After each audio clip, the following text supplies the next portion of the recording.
All right. Jeskai cycling. So we played red-white cycling the other day. Played a lot of Flourishing Foxes on 1. This is the goodest of boys here, chat. Always play your Fox on 1. We got Valiant Rescuer and Stinger here as extra ways to generate pressure and kill the opponent.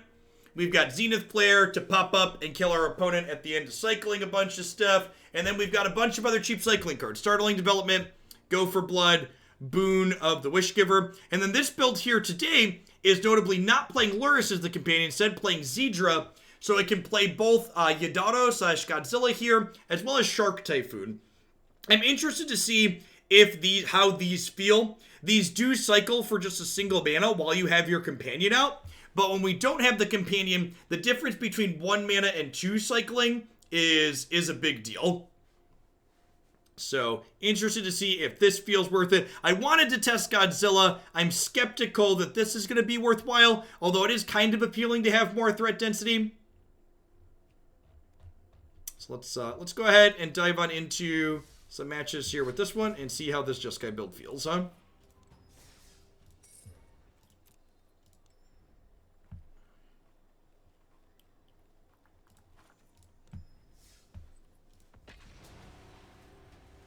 How many lands is this build running? Did I update the deck? I think I updated the deck. I did. You can always see the deck list via the stream decker on your screen.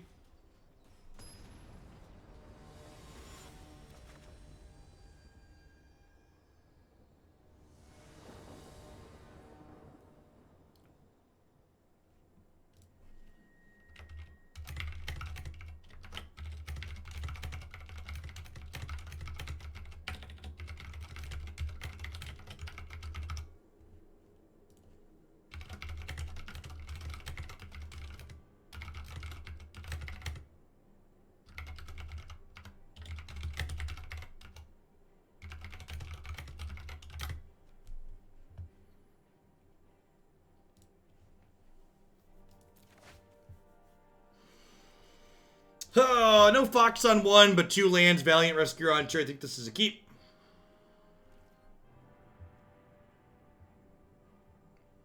Yeah, I agree, Grey Wolf. Outside of Lurrus, which can play a new card every turn, effectively drawing you a card every turn, a lot of these companions are not kill on sight.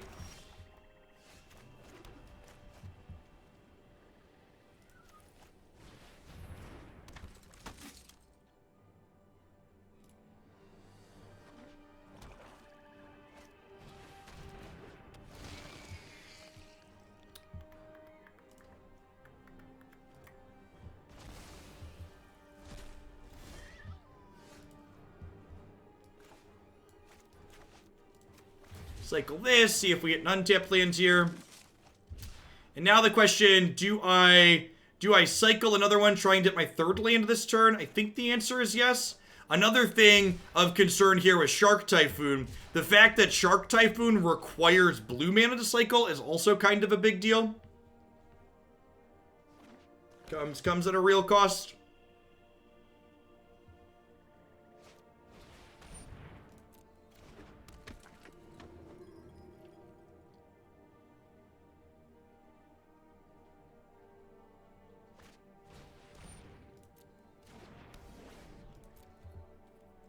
Just makes it come back when it dies, right? Sure.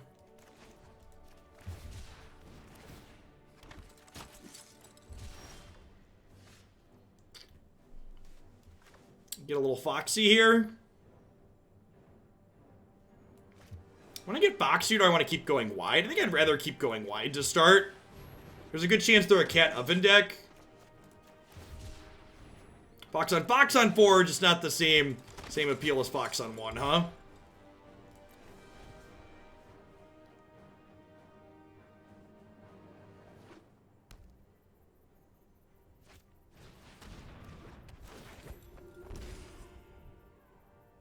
Yeah, no football creators in here is a real drawback. If Shark Typhoon doesn't feel good, perhaps football creator would be ideal over it. So I think I'm actually gonna cycle the Flourishing Fox here, and then next turn we can like, oh right, I don't know if Lurrus. Let's say we could Lurrus bring it back, but we're on Zirda. I think that's still right. I think I just want to like go as wide as possible here. We'll make 3 more tokens on their end step, and then we'll start attacking next turn.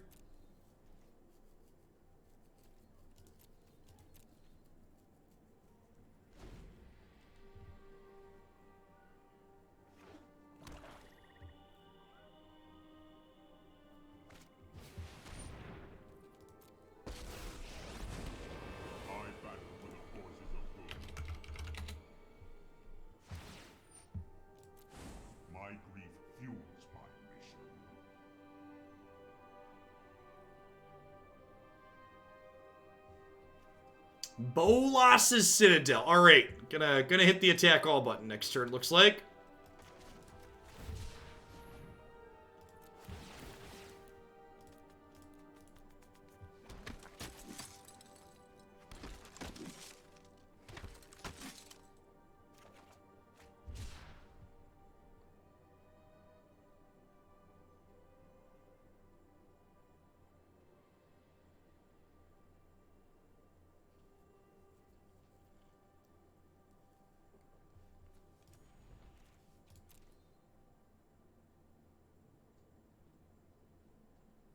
Caught on my opponent's priority. I don't know what they're doing here.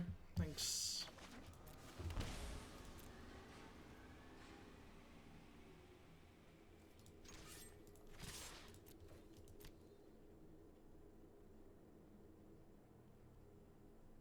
I know for people talking about wanting to play the Anthem effect, like, while it ends the game a turn sooner here, do you genuinely think we need the Anthem effect to win this game? Or are we going to win it regardless? I think there's a very real chance we're going to win it regardless, right?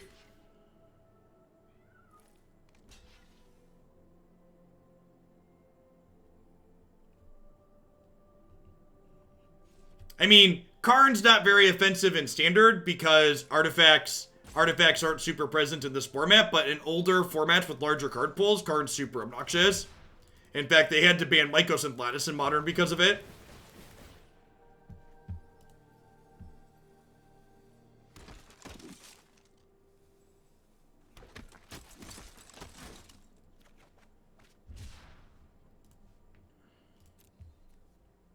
You love to see it, chat.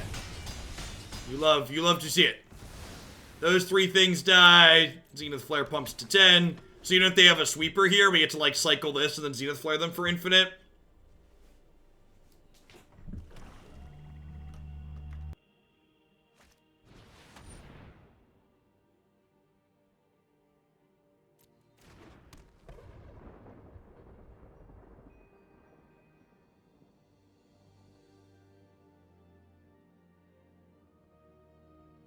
Well, we've played half a game.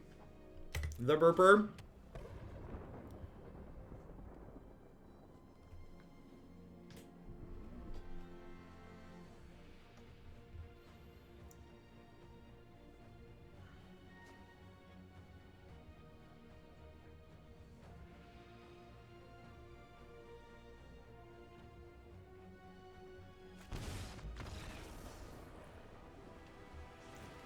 Well, you know. Do you think I should board in this card against their deck, chat? Is this a good one?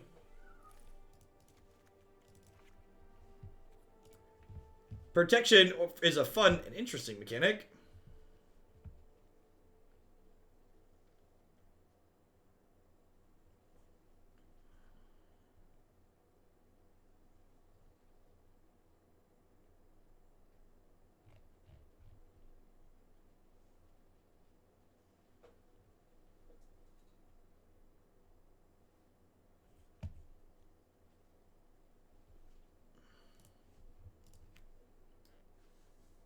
Leave that all the protection cards are M20 outside of Haktos and a new human, and they'll rotate out as well. There's a few protection cards. So like Haktos, there's the even odds guy, or gal, or whatever it is.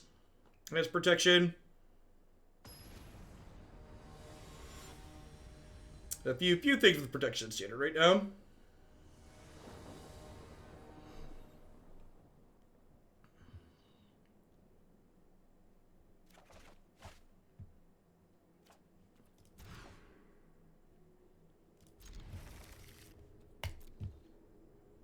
The new set hype is real, by the way, chat. With the big pile of sub-giftees. Nabahe. Gifted earlier today. We're 5 subs off of 3,000 right now. It's a lot of points, chat. It's a lot of stuff. I think I'm just exiling a land here.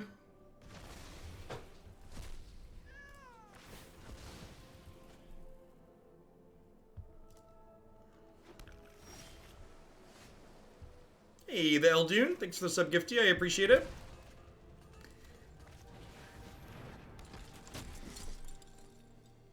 Alright, I'm not gonna lie. Me saying that might have been bait. Thanks, Fox. I appreciate you.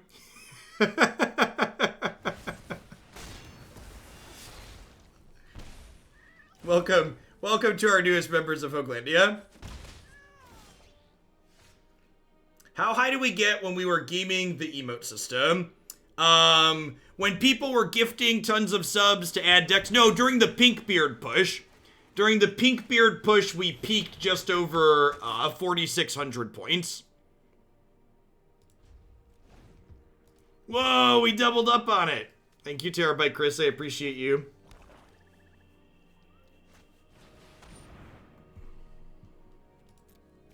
If any of our new members of chat are feeling out of place with their new ability to talk, one of the mods would be happy to service you with a timeout.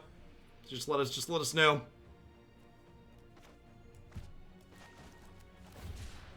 We're not going to trade here, because if we trade while this is in play, this will come back and take another card out of our hand.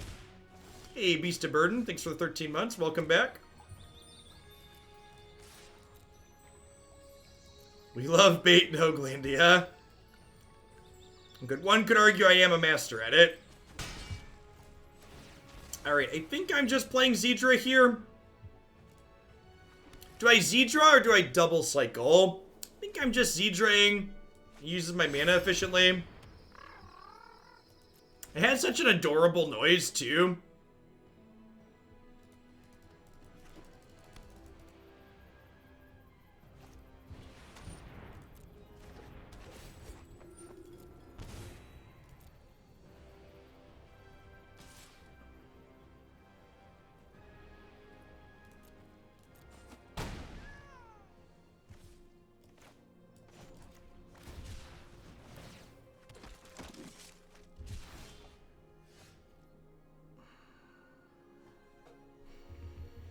The fact that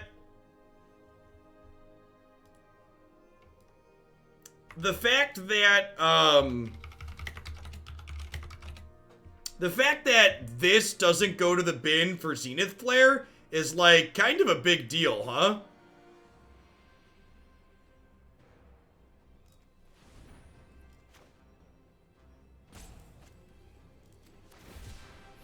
If I draw a land here, I can Zenith Flare this. Alright, so that's the line for sure.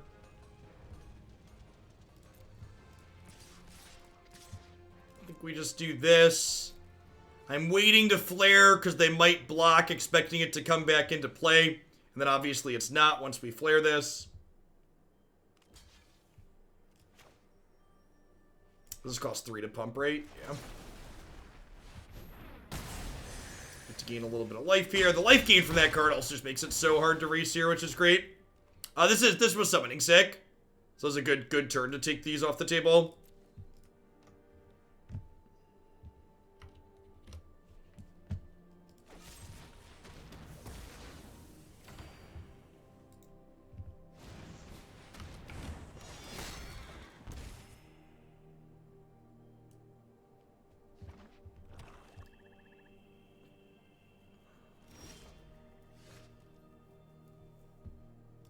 I'm gonna go ahead and do this. Keep going wide.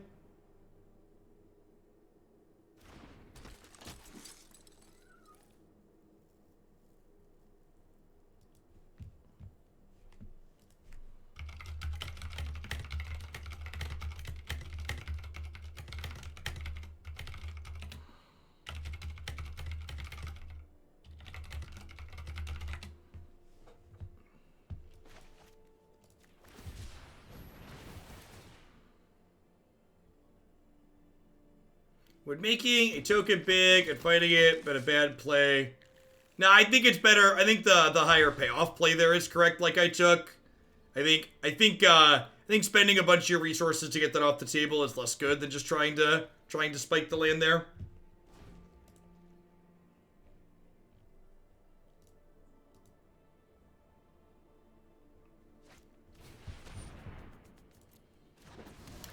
That's like probably lethal, huh? I guess we need to find... Well, I guess even finding another what's it called isn't even that good. Another Zenith Flare. Just because they'll get to sacrifice it to draw a card. So we won't get to gain life. I guess it'll take their threat off the table, but we won't get to gain our life back, which sucks.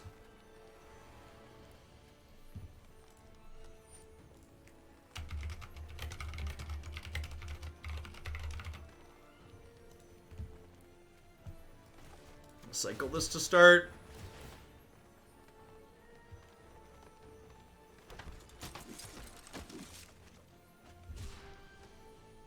Hey!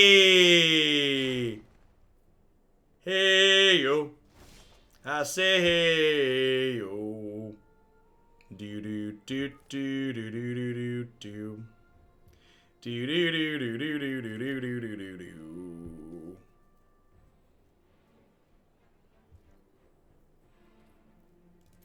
They have a preferred cannon deck at the moment for Gyruda. Definitely Fox.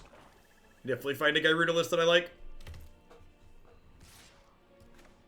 Alright, we talked about did Shark Typhoon seem worthwhile? Seems pretty good at not dying to Wrinkle.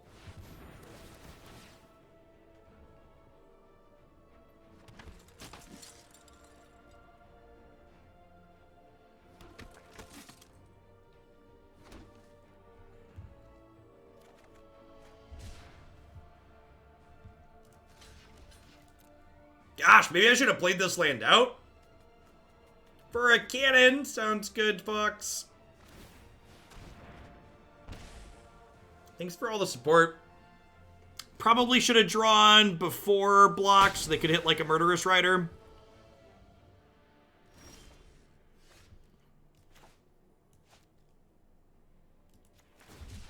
Startling Development is actually a pretty good draw here too, because I get to attack this turn, and then I can Startling Development and eat the Ayara, which is great.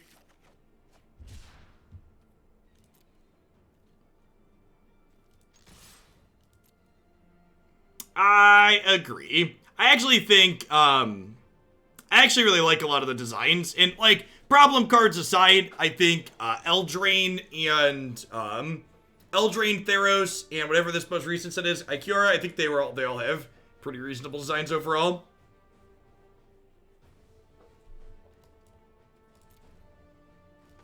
So played around the Startling Development here, but that's fine. I want to kill their Locked Wayne more than anything. Do I even want to play the Boon next turn? I think I just want to cycle it at their end step, right? Get another token.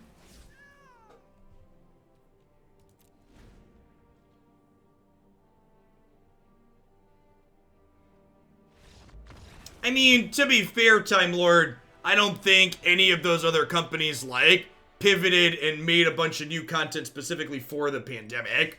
Like, I think their releases also just happened to line up.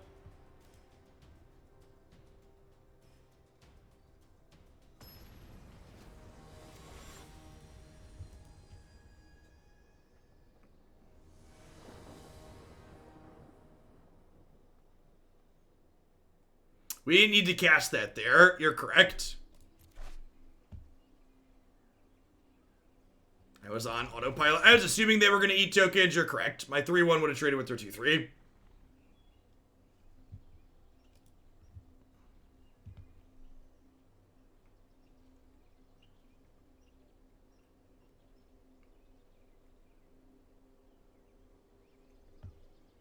This could be one where Godzilla costing 2 to cycle could be a big deal.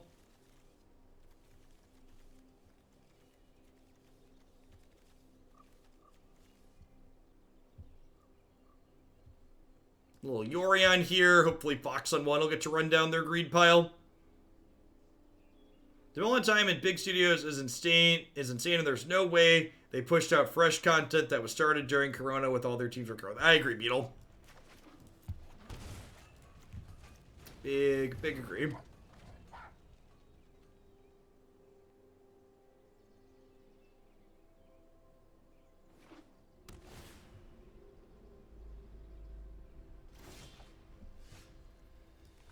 All right, hit me, dealer.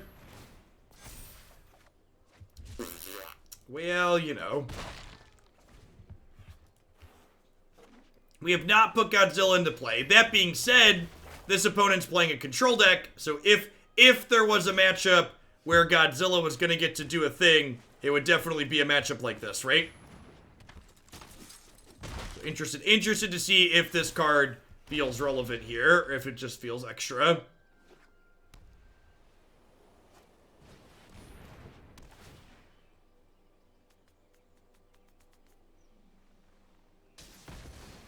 Believe it or not, Vix, after playing a match and a half, I don't really have strong opinions on which variation of the archetype is better.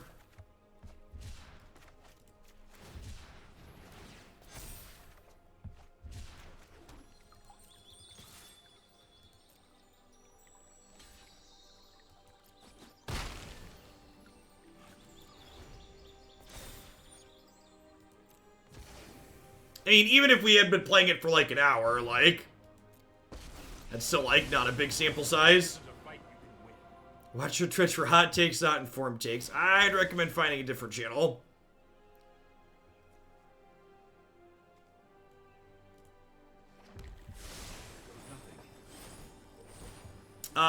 The alternate arts you get for buying booster packs in large quantities, I believe, currently.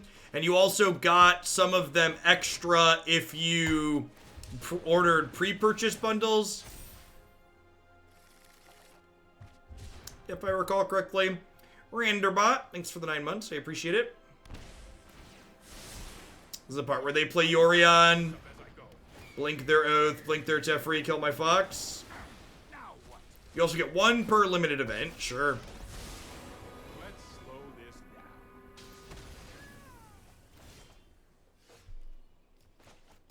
Feeling kind of done. This is one of the other things too, like, is this good? Because, like, are you gonna live to the late game where this is actually useful or not is a real question.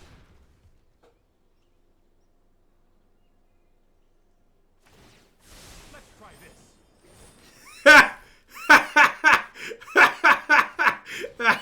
Like, I know that this was on the board, and I should have known that this was about to happen, but like I didn't process what was about to happen, and it definitely made me throw up in my mouth a little bit.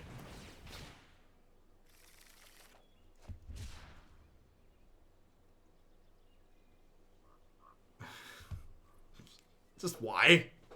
Why? Why does this card exist?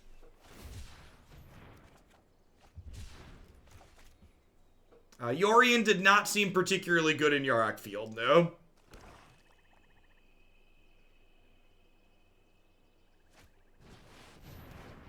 Yeah, so that actually just happens every turn for the rest of the game if they want to, right? They actually just, like, always have that play available to them.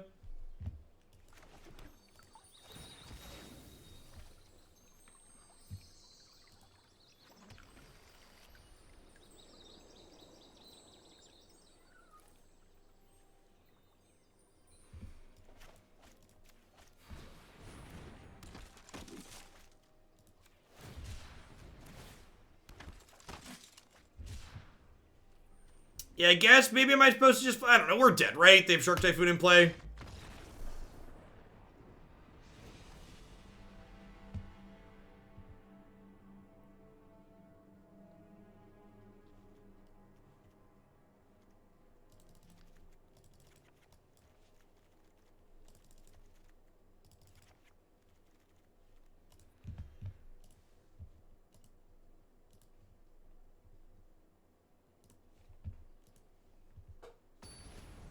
you're convinced Marty's cycling list is better than this Jeskai one. Take a 10-minute break for telling me that my deck list is bad, but not telling me why.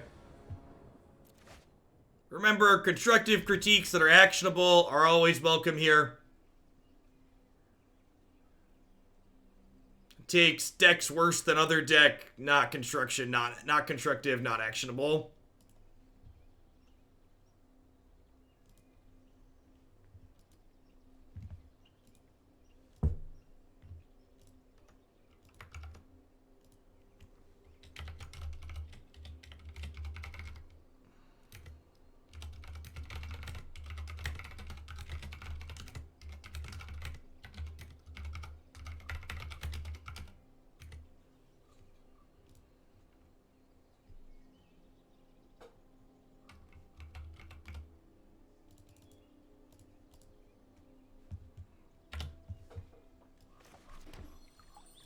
What are runners up for the best fast deck? This deck.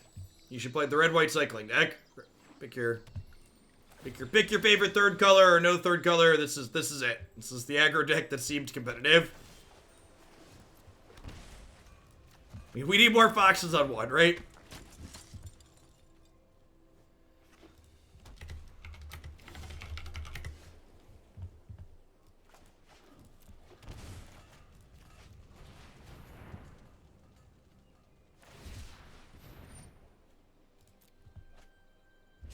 Yeah, I'm not convinced with some of the blue card choices in here.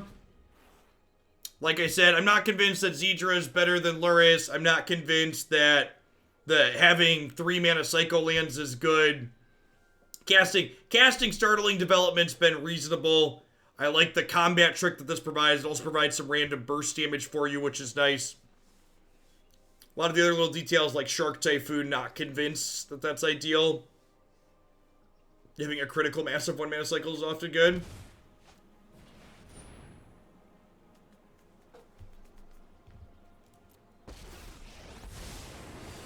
show remorse, I'll show restraint.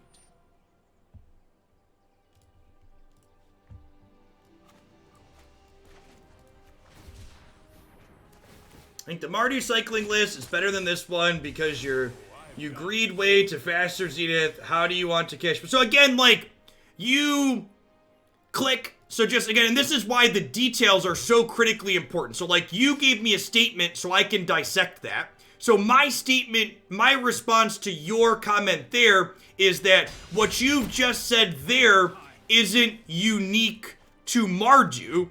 So what you've said isn't a reason to not play blue cards. What you've said is a reason to play Luris and is a reason to not play Shark Typhoon and not play Yidaro. So like, again, you can still play Jeskai.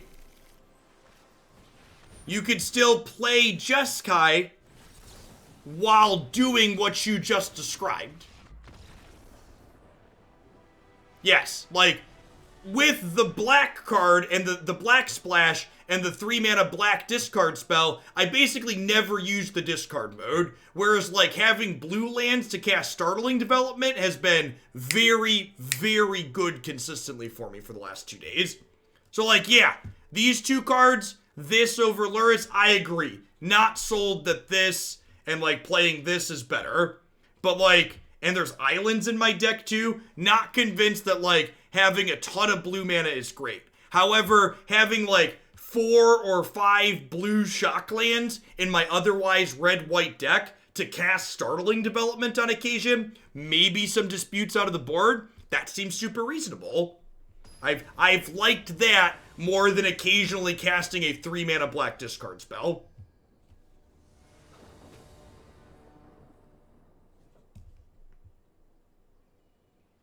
I don't know, using a 3 mana discard spell to try and push through counters is so incredibly slow and clunky.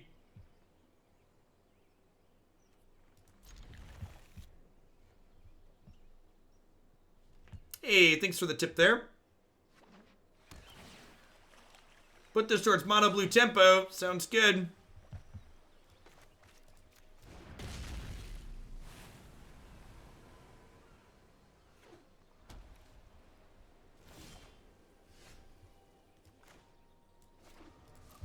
And we played a Jeskai variation in Historic yesterday that was Luris, and it was basically red-white with Startling Development being castable on occasion. Yeah, I agree. The paying 2 mana to cycle these cards is not free. And what we're trying to see here while playing today is, does the upside of getting this out of our deck on occasion make up for the very real downside of it costing 2 mana and losing Luris? Because I'm not convinced that it does. But again, like that was I appreciate that comment again, just to give props where props are due when someone can articulate their thoughts like I'd like to see, like getting those details and being able to engage on a point rather than just like, this is worse, no engagement possible, is what I'm looking for from chat.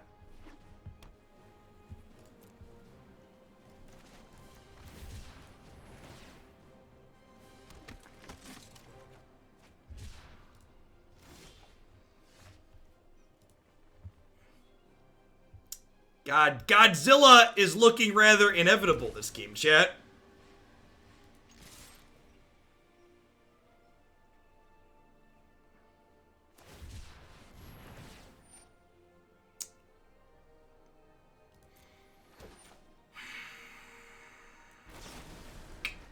I don't know if this is right. It feels right. I don't know.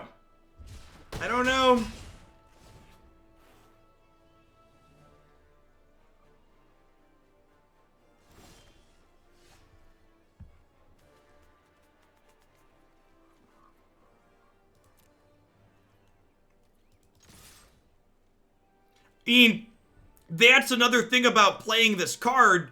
It makes this not be a nuke, right? Like, this cycles back into our deck, which is like, again, comes at a cost. All of these things have costs associated with them. Now, it might be worthwhile, because it's looking like there's going to be a chance that we're going to get to floop an 8/8 into play this game. Like, that could see our very real upside there. In fact, maybe I'm supposed to play Drannith Stinger there, actually. Instead of cycling both of these. I don't know. I kind of want to do this and just, like, get back to my 8/8.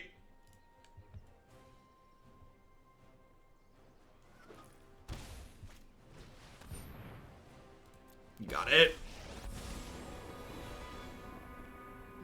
Glad to be here. Yidaro in the sideboard against Graveyard Hate. That's an interesting thought.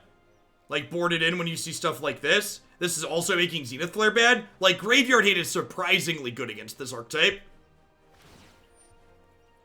You're not well, you better watch your back from here on out.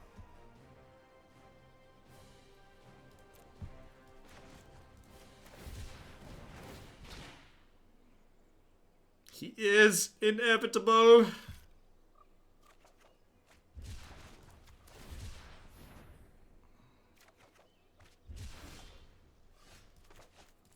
Get a little Foxy here.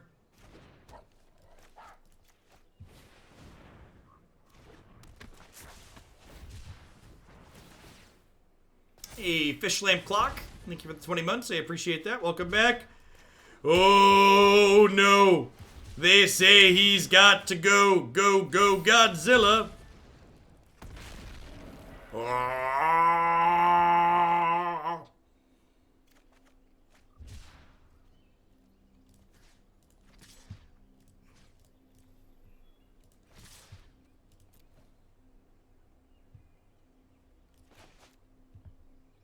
How are the Triumph feeling? Clunky and awkward. That's true. Cage does stop Godzilla, but Cage isn't good Graveyard Hate against Flare, so it's kind of a trade-off. I've always wanted a cycling deck to be good, and now we have them. Hopefully, Kit Remastered gives us. I agree. I'm looking forward to trying Hollowed One in the historic version of this deck. Hollowed One in the historic build sounds quite good.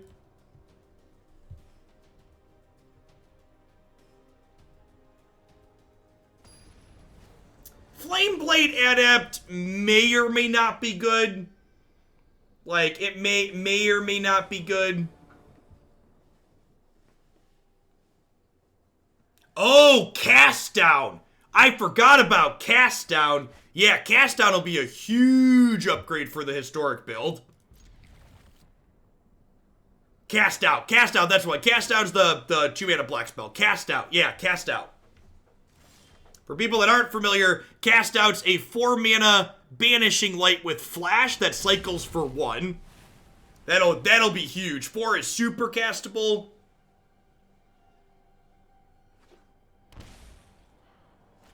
Yeah, Censor's probably playable. Yeah, you definitely want to be full on Jeskai for Censor too. Yeah. Nice.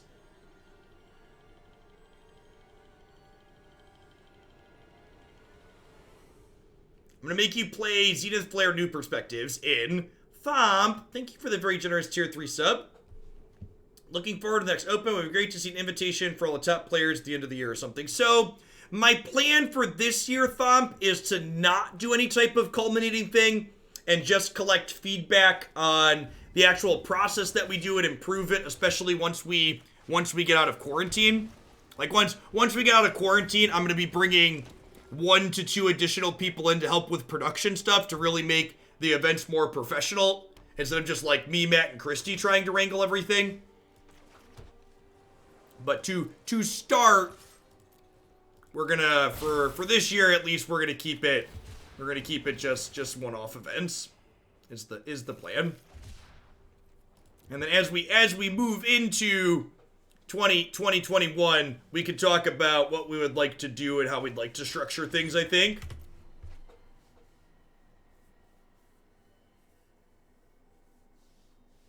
Speaking of, the next open command is there. The open is available for signups. It's going to be May 23rd if you want to play in the next event.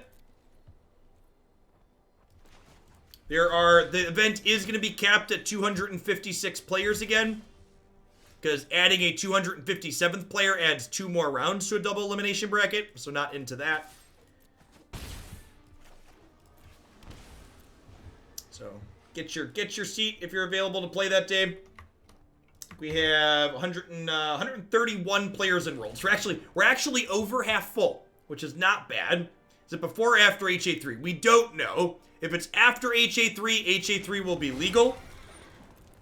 We don't currently have a release date yet. Yes, Cool Stuff Inc. is sponsoring the tournament again. So we got $500 in credit up there. All the prizes are listed in the tournament detail page on MTG Melee.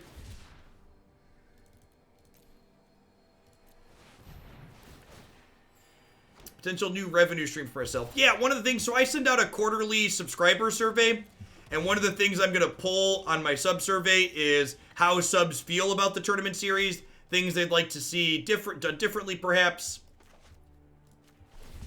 Gonna be a question on there is, if you're a new sub, are you a new sub explicitly because of the tournament series? Stuff like that.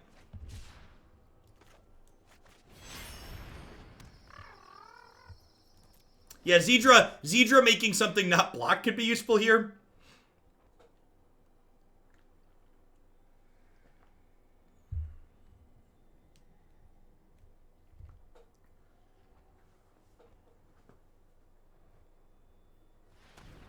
Honestly, the things I think can be done differently are mostly after pandemic things. Yep.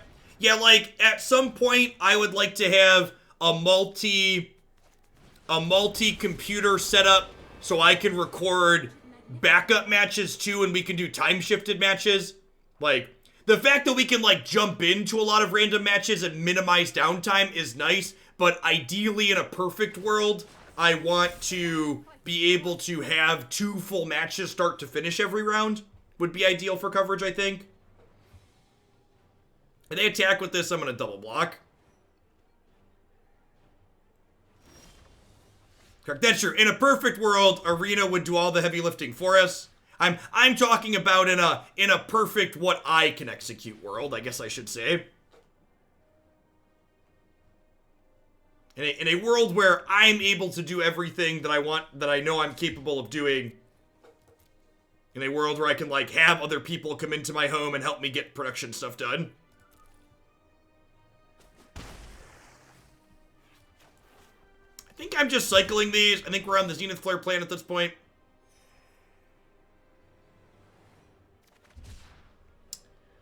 So, do I just shock this in? And then, like, plan to Zenith Flare them at end step, and then untap and flare them again? I think that's the plan.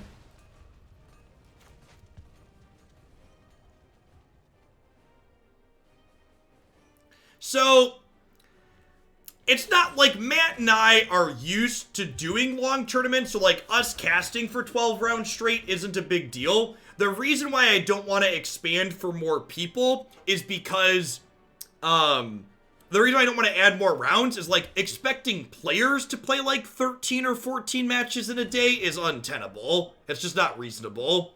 Even 12 pushes it a little bit. The only saving grace from it being 12 matches is the fact that the later rounds went faster. Kill Nissa? No, I'm not a control deck. I'm gonna kill them.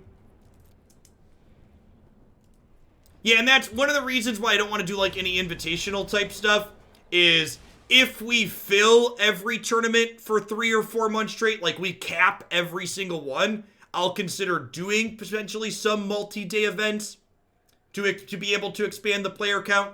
But if capping was a fluke, I don't want to do multi-day events because of that. Like if it was a fluke. So again, just kind of taking it easy to start, get a feel for it, collect some data.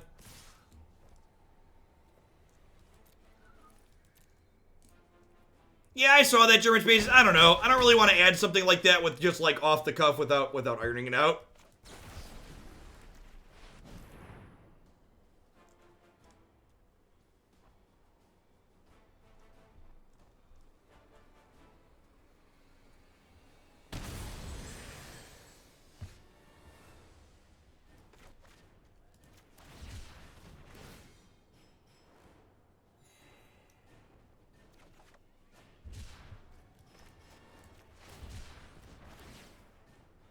Prediction, you're going to cap every event going forward. We'll see.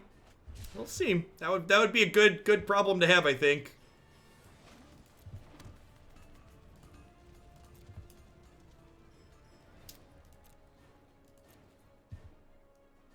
I didn't see the Hoots results on Goldfish. I have no idea how Goldfish publishes their results or what they take and don't take. Click, you should reach out to Goldfish on Twitter. Should tag them in social media posts and say, hey, here's a historic tournament, here's a standard tournament, why aren't these results up on your thing? Especially because I don't think they have any historic tournament data on their website. I think it's like actual zero, it's just like viewer submitted deck lists.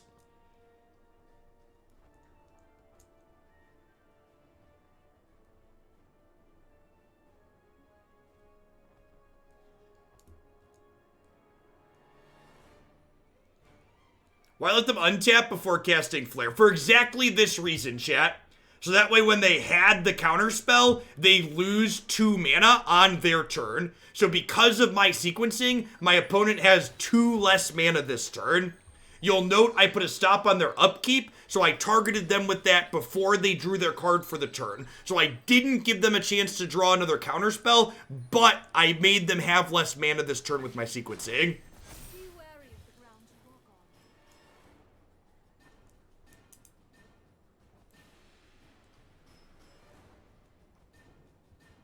Small sequencing thing there when playing against counterspells. You'll often see players that are experienced cast things on their upkeep like that.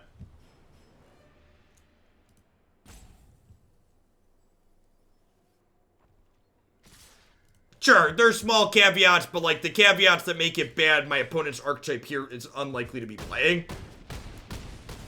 I think it is unlikely that my opponent has either Frilled Mystic or Neutralize or things like that in their deck based on what I've seen so far. Obviously, they're playing a Brew, and that's not guaranteed, but I think based on the cards they've played so far, I don't expect them to have any double blue cards.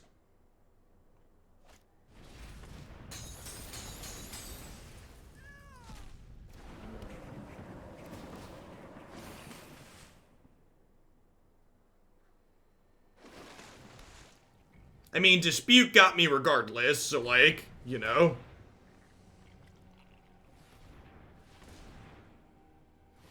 They draw Hydroid Crisis here. I think that beats us because it draws, gains 3.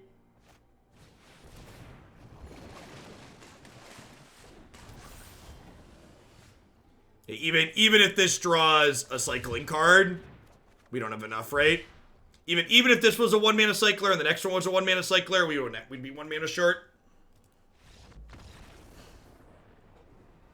Needed them to not gain 6 life.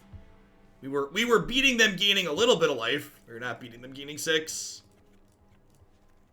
Put some Gusts in a Dispute in my deck and cut these clunky Shark Typhoons. Yeah, if the Triome had been...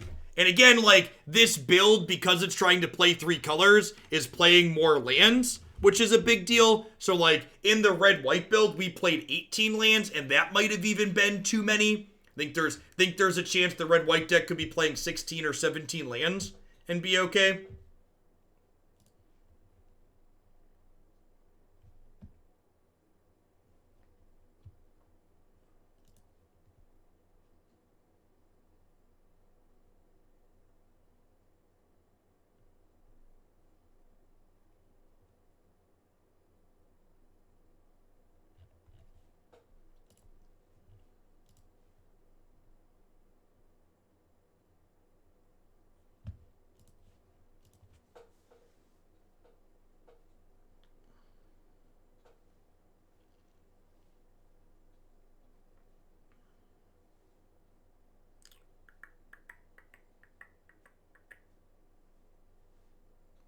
Whenever there's a moment like this where we're like sitting here waiting for them to sideboard and like chat just stops for a moment, I'm always like, oh god, did my internet disconnect? Are we actually waiting? Am I still here? Can you still see me, chat?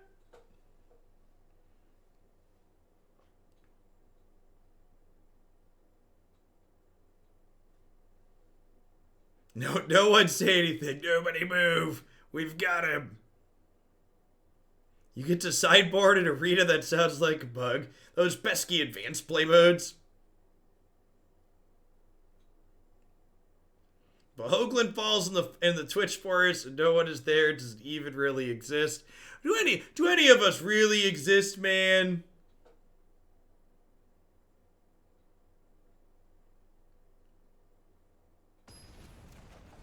I swear to God, Sean has to explain why 0 is even once per stream. It's funny because it's true. So like if one of these was a fox, I'd gamble and keep this hand, but without a fox, it's not worth the risk.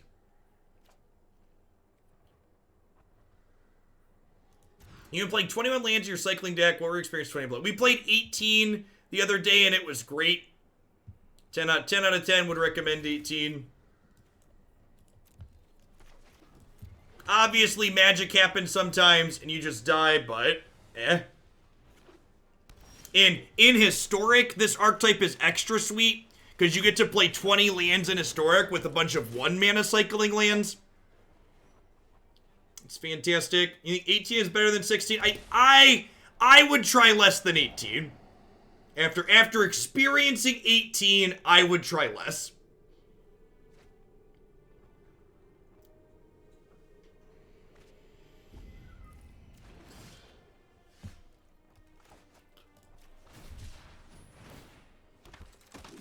$16 is great, can confirm.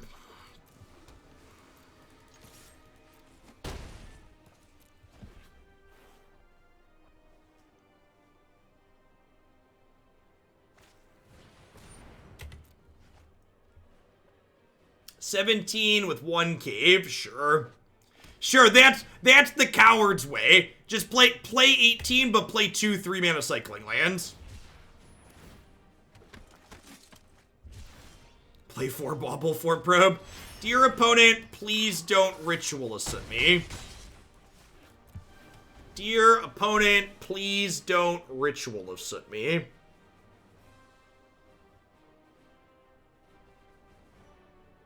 I'm gonna play 4 Hallowed 1, Jace. I'm gonna play 4 Hallowed 1, 4 Cast Out, and I'm probably gonna test Censor. Censor seems potentially good too.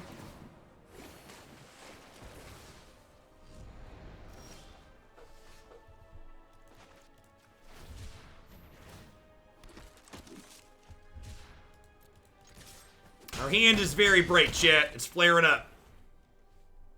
The 18 land cycling decks. Yeah, we played 18 in Standard the other day. And then there was a 16 land build that did well in the Hoaglandia Open over the weekend as well. Yeah, the surprise sensor is wonderful. I don't think you want Cathartic Reunion. I would kind of be surprised if Jackal Pup is good.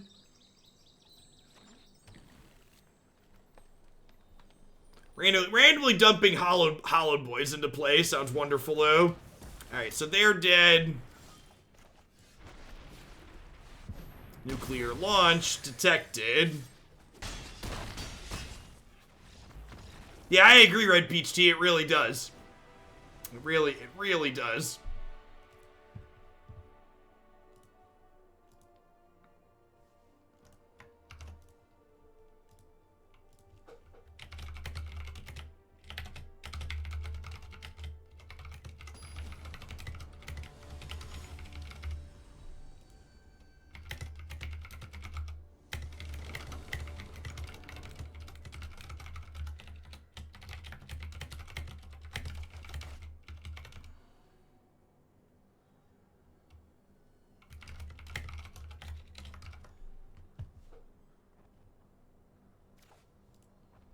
Yeah, this is fine. Like, not amazing, but fine.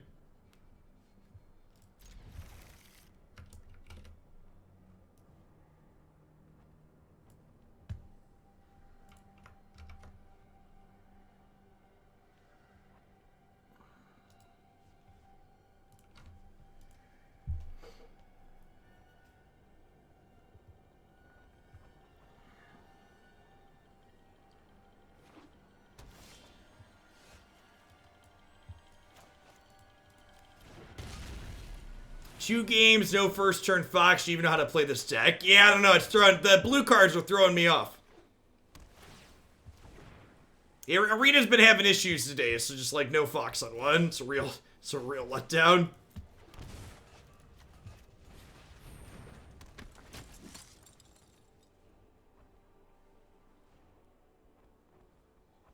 If you never want a sideboard, how about a wish package? Playing a 4-mana Wish in my aggro deck does not sound good. Also, saying you never want a sideboard is not true. I think you want a sideboard minimally in most of your games. Like, less is more when it comes to sideboarding with a deck like this. I think saying you never sideboard is kind of a stretch. Yeah, it's going to gain a ton in Historic Neon. Really looking forward to it. We've been talking about that. Cast Out, Censor, Hollowed One, all sound wonderful. Wow, that's rude. Pretty sure we just churn through this stuff, though, still, so we can pump the Zenith Flare up for later. Oh, I'm dumb. I could have saved him. Sorry, buddy. Sorry, buddy.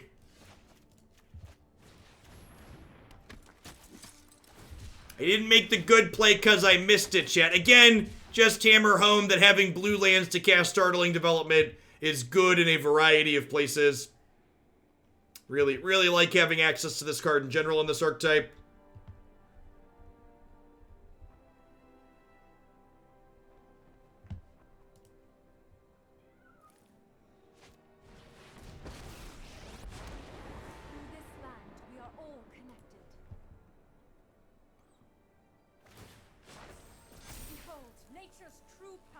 I mean, it's not even just 3 points of damage that I missed. Like, I'd have another 3-1 in play right now, which is a big deal.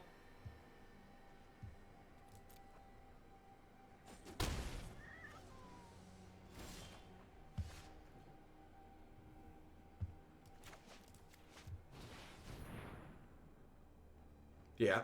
Yeah, that mistake will snowball on us really quickly. Godzilla looking super awkward here.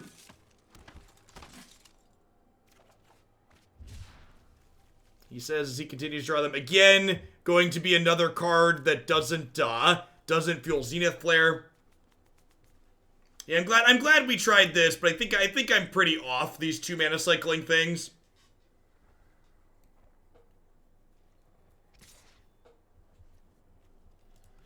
If you want to spend a removal spell killing a 1/1 to keep your 3/3 alive, I'm okay with that. Have like a ritualist sit here or something. You're gonna clear the board anyways, or like, what's the deal? They say he's got to go. Oh no, Godzilla. Yep. Rough. Rough.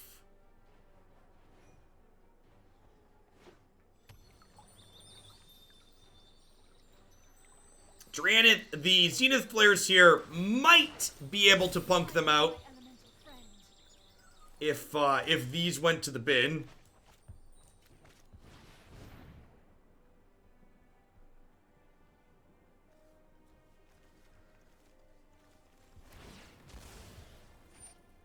Any counterspelled here?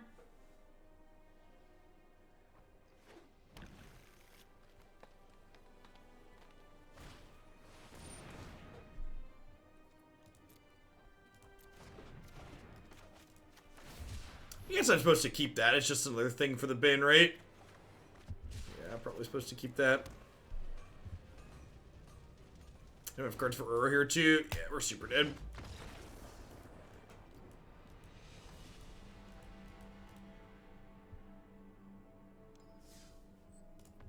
Let's try one or two more with this, but feel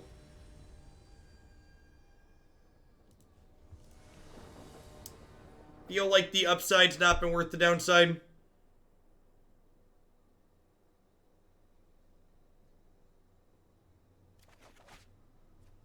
Sweet, Jeffafish. Actually, I had someone email me asking for asking how we managed to do the coverage for our thing, and it's actually like not that complicated to do coverage the way we're doing it. Like OBS is really pretty straightforward software to use. Can you sideboard in odd cards? You can sideboard them in, but you will not be able to use them as a companion anymore.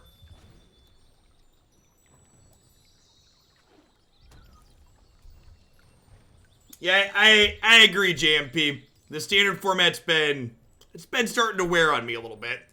I've enjoyed this archetype.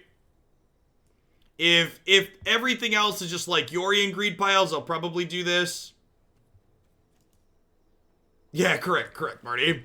It's like, I just windowed captured things in OBS. And it was great.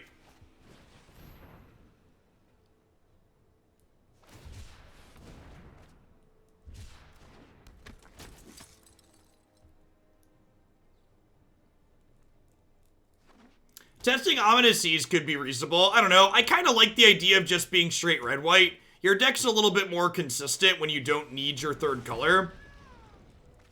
Oh, are they playing red-green, Luca?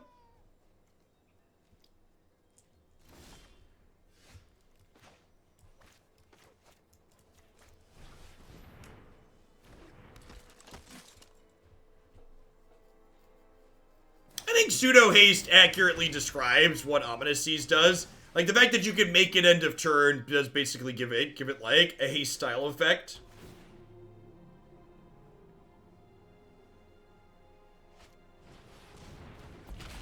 Sure, JMP. You can even wait and go through and pick it out yourself, right? Like, all the deck lists are publicly available for the entire event. So if you want to go through after the event's done and, like, give a random reward to someone who, like, showed up with something awesome, for sure.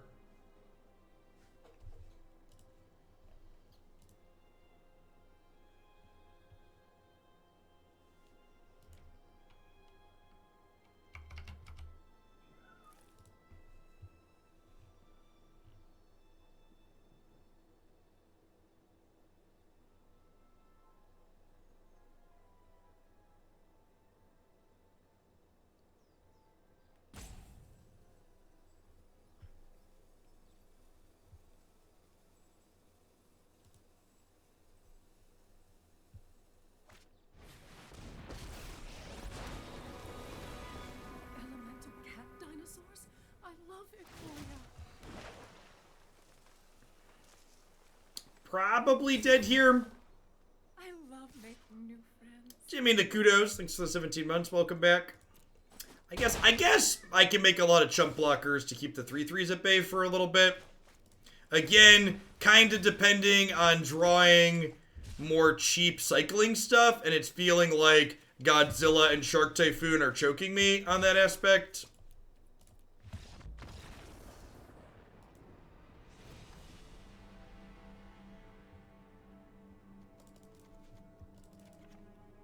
I'm just going to trim the Shark Typhoons again. Deals 5 damage if you choose any return creatures and or planeswalkers. That's cute. Sport in one of those over the last Shark Typhoon.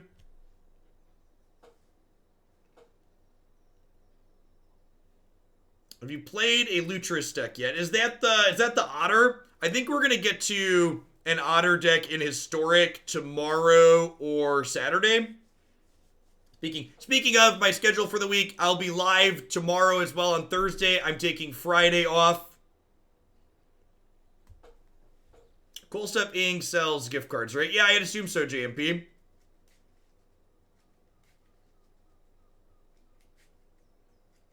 They don't seem like a bad business. Any good business will sell gift cards.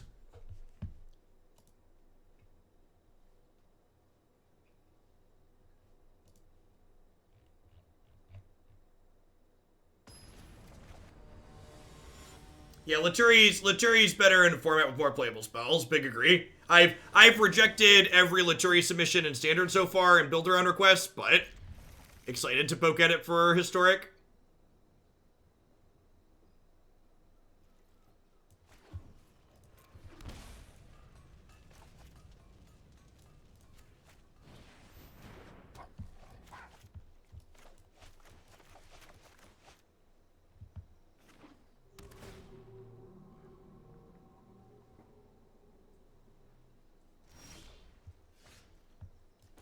Alright, double Fox. Let's do it, chat. Yeah, for sure, JMP.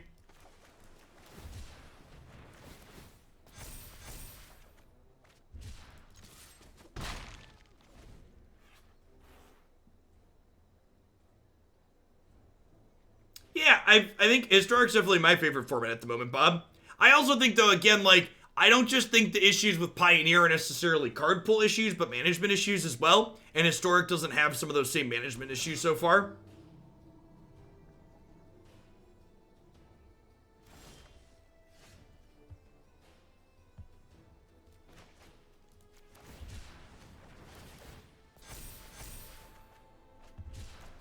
What does the fox say, chat? Woof, woof.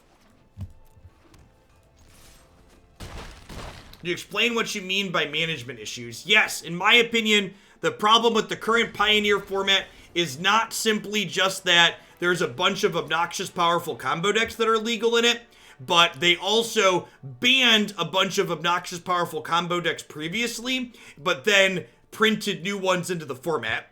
So the fact that Nexus of Fate and Felidar Guardian are banned in Pioneer, but all these combos from Theros aren't, is very silly. The fact that Leyline of Abundance is banned is very silly. The fact that, what's it called? Field of the Dead isn't there is very silly.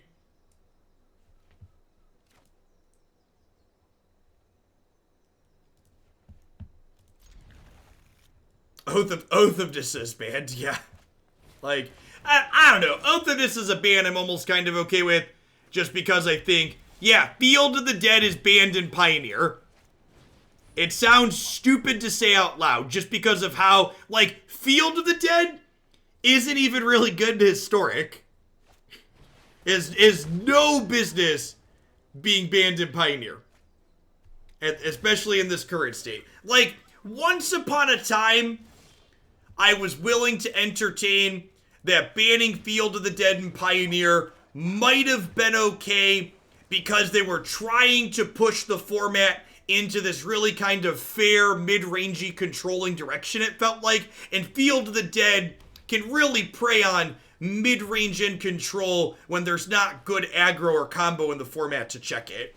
But then they printed all this good combo into the format and left Field of the Dead banned for some stupid reason. Just cannot fathom why that was a decision they decided to make. Yeah, I agree, Saban. When they banned Field, I was actually pretty okay with it. But, like, now that we're here after the fact, it's just like, well, why is it still gone? Yeah, they banned Smugglers. I'm going to cycle this, hoping to find another 1-mana cycler. And again, if this was just a 1-mana cycler, I'd have 2 Foxes in play right now. If this was a 1-mana cycler, I'd have 2 Foxes in play right now. Now I have 0 Foxes. And now, based on what's happened, I have 0 Foxes. Yeah, I think I'm off this. I don't really want to play anymore with this build.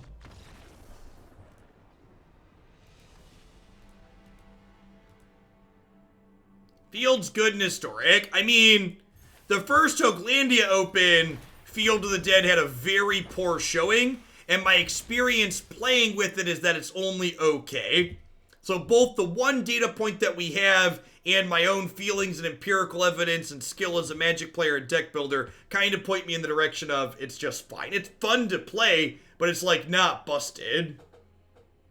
Yeah, the 2-mana cyclers did not feel good. Having a bunch of blue mana in my mana base did not feel good.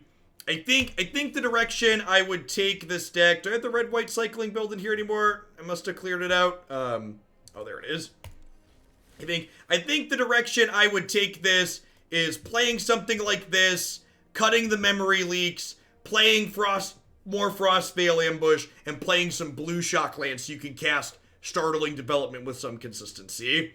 I don't know exactly what you want in terms of sideboard and stuff like that, but I do know being able to cast this card consistently has been good, and the Zirda 2-mana cycling plans cards that we played today explicitly did not feel good. Does Zirda not help with the expensive cyclers?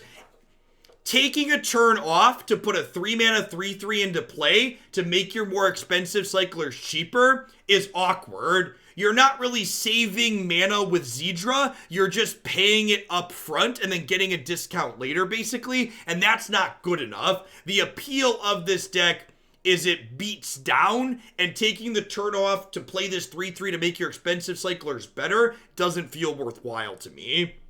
Also, Luris has the upside of being able to recast your threats post-sweeper and removal, which gives you more staying power in the mid to late game than Zirda allows. Alright, we've got one more Jeskai deck coming up here today. If you haven't seen this, if you didn't look at this deck in the queue, it's really, really funny. So, let's pull this one up before we move on. So, Jeskai Friends here, but it's Luca with 2 copies of Endrace Forerunner in it. So you've got like some Saheelis and some Chandras, and then Luca to grab a pig because you have no creatures. So I'm gonna hit a quick ad roll. We'll be back in just a few minutes, and we're gonna wrap things up today, flooping some pigs into play. It's gonna be a good time, I promise. Back in just a few, folks.